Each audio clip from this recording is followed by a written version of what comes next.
বিয়ের আগে প্রেম জমে, বিয়ের পর প্রেম কমে, এটি নিয়ে বিতর্ক হতেই পারে না। এটি তো দিনের আলোর মতো সত্যি। কারণ প্রেম হয় প্রেমিকার সাথে, বউয়ের সাথে হয় সংসার। প্রেমিকাকে আদর করে বউ বলে ডাকা যায়, তাকে লোকের কাছে বউ বলে পরিচয় করিয়ে দেওয়া যায়। কিন্তু কখনো বউকে কি শুধুমাত্র প্রেমিকা বলে লোকের কাছে পরিচয় করে দেওয়া সম্ভব?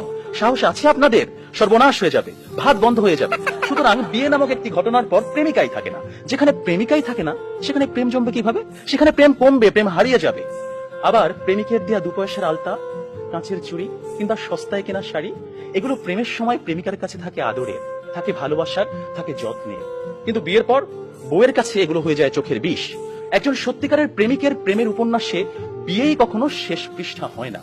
কারণ তারা জানে কোনো কোনো প্রেম না পাওয়াতেই পূর্ণতা খুঁজে পায়। তাই পৃথিবীর শত গল্প, কবিতা, উপন্যাসে প্রেমকে সাজানো হয়েছে না পাওয়ার বেদনায়। আর এজন্যই প্রেমটা আসলে বিয়ের আগেই, অর্থাৎ না পাওয়াতেই জমে।